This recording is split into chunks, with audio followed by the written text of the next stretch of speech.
पांच राज्यों में हुए विधानसभा चुनावों के बाद अब बस जनादेश का इंतजार है।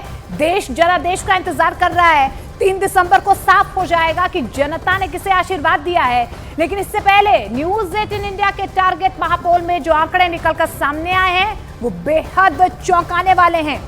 मध्य प्रदेश की बात करें तो देखिए किस तरीके से मध्य प्रदेश में बीजेपी को बढ़त मिलती हुई नजर आ रही है और इसके अलावा कांग्रेस का यहां पर सपना टूटता हुआ नजर आ रहा है। तो वहीं आपको ये बता दें कि राजस्थान में भी कांग्रेस के हाथ से यहां पर सत्ता निकलती हुई नजर आ रही है। हालांकि छत्तीसगढ़ और तेलंगाना के आंकड़े देखकर कांग्रेस को सुकून जरूर मिल रहा है। ये खास रिपोर्ट है।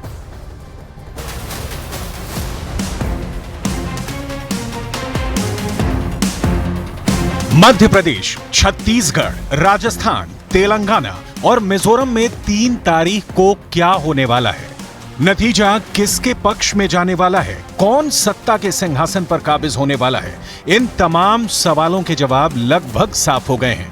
न्यूज 18 इंडिया के टारगेट महापोल में जो आंकड़ा सामने आया है वो बेहद चौंकाने वाला है।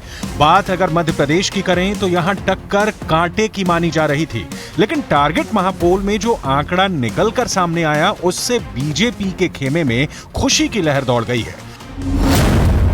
टारगेट महापोल के मुताबिक मध्य प्रदेश में बीजेपी को 230 में से 127 सीटें मिलती दिखाई दे रही हैं, जबकि कांग्रेस पार्टी को 100 और अन्य को 3 सीटें मिलने की उम्मीद है। हालांकि कांग्रेस का दावा है कि नतीजे इससे ठीक उल्टे होंगे। दूसरी तरफ सीएम शिवराज सिंह चौहान का कहना है कि मध्य प्रदेश में बीजेपी इतिहास बनाने जा रही है। मैंने पहले ही कहा था मध्य प्रदेश में कोई कांटे की टक्कर नहीं है। भारतीय जनता पार्टी भारी बहुमत से जीतेगी। प्रधानमंत्री जी के प्रति प्रेम, उनका नेतृत्व, अमित शाह जी की रणनीति, नड्डा जी का मार्गदर्शन और विकास, ये स्पष्ट बताते थे कि भारतीय जनता पार्टी भारी बहुमत से जीतेगी।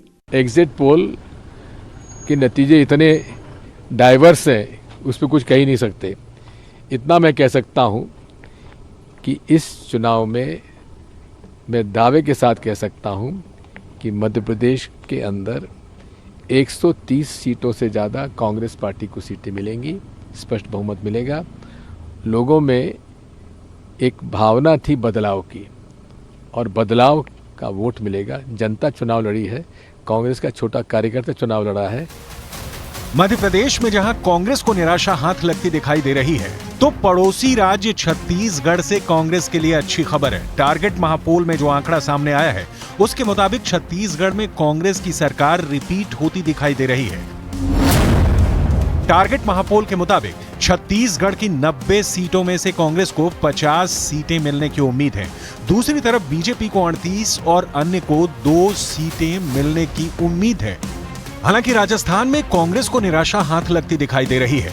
न्यूज 18 इंडिया के महापोल में जो आंकड़ा सामने आ रहा है उसके मुताबिक राजस्थान की 199 सीटों में से बीजेपी को 104 सीटें मिलने की उम्मीद है, जबकि सत्ता पर पहले से काबिज कांग्रेस को 83 और अन्य को 12 सीटें मिलने की उम्मीद है। हालांकि कांग्रेस इसे खारिज कर रही है। कांग्रेस का दावा है कि राजस्थान में एक बार फिर उनकी सरकार रिपीट होने वाली है। दूसरी तरफ बीजेपी का कहना है कि राजस्थान की जनता ने इस बार बदलाव के लिए वोट दिया है। कॉलेज में मिलने वाले मुफ्त लैपटॉप के लिए, महिलाओं ने वोट दिया है 400 रुपये के सिलेंडर के लिए। तो राजस्थान में इस बार पॉजिटिव वोटिंग हुई है, नेगेटिव वोटिंग नहीं हुई है।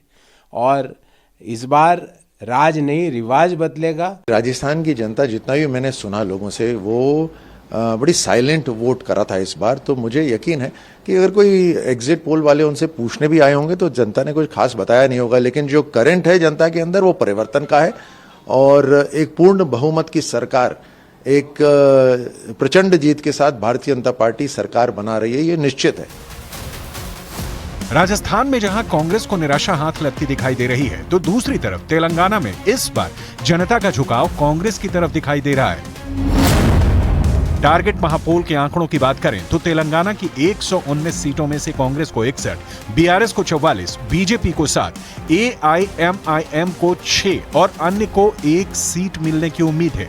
वहीं अगर बात मिजोरम की करें तो मिजोरम में MNF यानी सत्तारूढ़ मिजो नेशनल फ्रंट और मुख्य विपक्षी दल ZPM यानी जोराम पीपल्स मूवमेंट की टक्कर है। न्यूज 18 इंडिया के टारगेट महापोल के मुताबिक मिजोरम की 40 सीटों में से MNF को 17 सीट मिलती नजर आ रही है, जबकि ZPM को 15, कांग्रेस को 7, बीजेपी को 1 सीट मिलने की उम्मीद है।